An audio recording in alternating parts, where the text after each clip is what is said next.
Hey everybody, it's Charlie. We got a high quality teaser to break down for Avengers 4. Let's get to it. We're doing a new round of that Spider-Man PS4 giveaway. All you have to do to enter is be a subscriber and leave a comment on the video. Rewind a little while ago this summer, you may remember we got a look at a scene where they're all flying across framed together like they did during Age of Ultron, and it's meant to be this oh wow moment. Even Iron Man and Captain America are together in frame like when Captain America was leading the charge with Black Panther during the Battle of Wakanda. We have Ant-Man over here, fresh out of the quantum realm, and Captain Marvel in her new version of the costume, fully powered up, just all ready to go. Probably one of the biggest changes here is Professor Hulk not quite as big as he is when he's full green monster, but looking in full command of his abilities because he looks more focused and he's wearing a suit of armor that looks like it scales up as he grows bigger so that he doesn't shred a pair of pants every single time he hulks out. We even got Hawkeye Ronin down here in the bottom. Even if they just call him Hawkeye during the movie, the reason why we're referring to him as Ronin is because of the persona, the attitude, the personality change from the previous movies. That's why we called Captain America Nomad, even though during Infinity War everyone still called him Cap. During the movie, he's not Captain America anymore. He's left that persona behind. He's more like the Nomad character. So that's why we refer to Hawkeye as Ronin.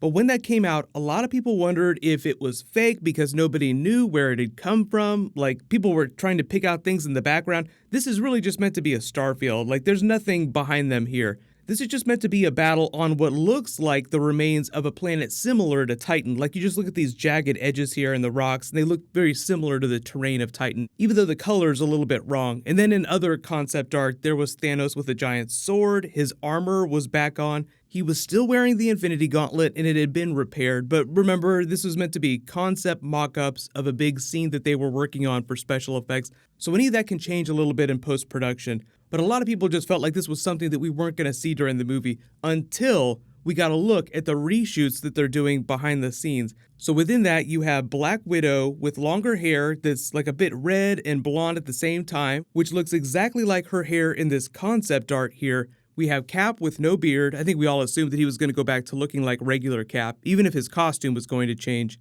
We have Ant-Man, and then there was a motion capture person that we're not totally sure who it is, but Ant-Man obviously was coming out of the quantum realm anyway, so he was going to join up with them.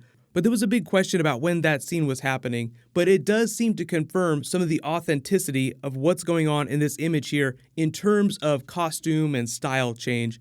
The funny thing about Black Widow's hair, though, is that you can kind of use that hair growth and the way the dye has changed in her hair to chart the timeline. So unless she's been re-dyeing it and cutting it over a period of a couple years, it doesn't seem like this scene with Ant-Man, Captain America, and Widow is more than, say, a couple months after what happens during Infinity War. Like much later in the year, but not many years down the road. Like, look at her hair here during the Battle of Wakanda. Pretty short. She's been pretty short-haired, except for Iron Man 2, when she had this really long red curls. Pretty much since that first Avengers film, and every time she's popped up, her hair's been pretty short. But it's super long again now. And what happened is leading up to Infinity War, the Russos explained that because it was the secret Avengers and they were all fugitives, they all had changed their appearance just a little bit so that they weren't immediately recognizable as those people. Although even with the beard, you would probably spot Captain America pretty easily. Like, oh hey, isn't that Captain America with a huge beard? Isn't he a war criminal or something right now? Thank you, Captain. I'm pretty sure this guy's a war criminal now, but whatever. I have to show these videos. It's required by the state. Let's do it.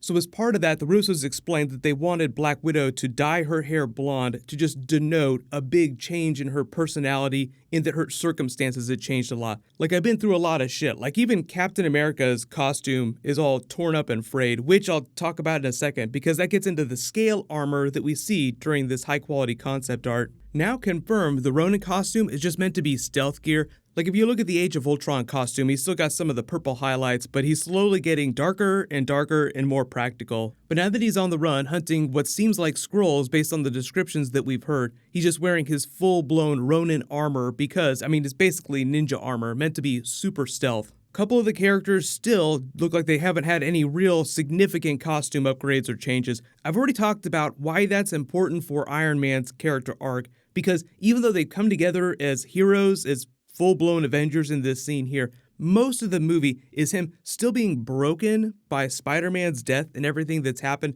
So he just hasn't gotten past that emotionally, and it's sort of put a technological writer's block, so to speak, on him. He just hasn't been able to innovate or do anything that he would normally be doing.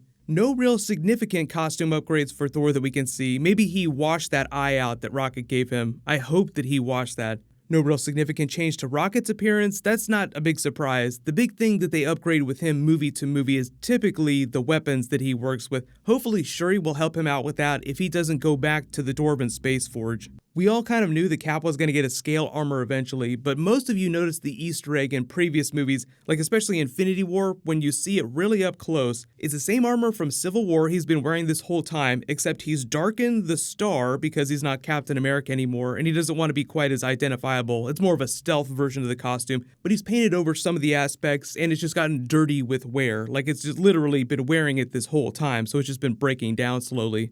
You look up really close though, and underneath this top layer, you see the scales. So it just sounds like they tuned this a little bit, shiny it up, and it's the same basic costume, albeit with exposed scales, just like the comics. For those of you asking about his upgraded shield that they mentioned during Spider-Man Homecoming, yes, Tony does have upgrades that are ready for Cap. He was probably planning for this to happen at some point, like he knew he eventually needed to make good with Cap, but he just wasn't ready yet as of the beginning of Infinity War. But who cares about that now, because half of all life is dead. So there are just a couple different versions of Cap's shield that he could potentially get. We haven't seen any official mock-ups for it, other than I'm expecting it to look like the classic shield, albeit with some tech upgrades. So either Iron Man has incorporated his nanotech armor in vibranium to make a version of the energy shield that's like a physical shield that forms out of his gauntlet and is vibranium and looks like the classic shield, and then he can just make it go away when he wants to, or it's literally just a physical shield that he carries around and puts on his back like he used to. I think the reasoning being giving him a new shield is the fact that they scratched it up so bad during Civil War, and it's sort of representative of all the conflict they had before. That shield doesn't belong to you. You don't deserve it.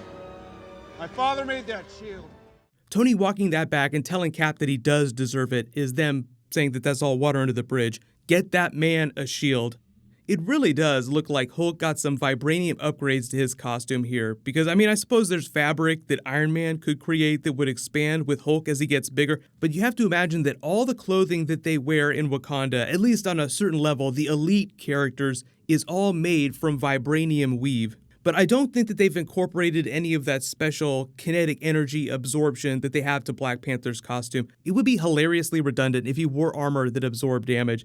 As far as footage and trailers that are dropping, as far as I know, the Captain Marvel trailer is supposed to drop sometime late in October. If we get any new information that says otherwise, I will totally do a video about it. New York Comic-Con is coming up in a couple weeks. We're supposed to get the Avengers 4 title after we get the Captain Marvel trailer though. I'll name a new giveaway winner when I post new Marvel. Click here for that Avengers 4 plot synopsis that Kevin Feige gave us, and click here to watch the Spider-Man PS4 post-credits scene again. Thank you so much for watching. Everybody stay awesome. I'll see you guys tonight.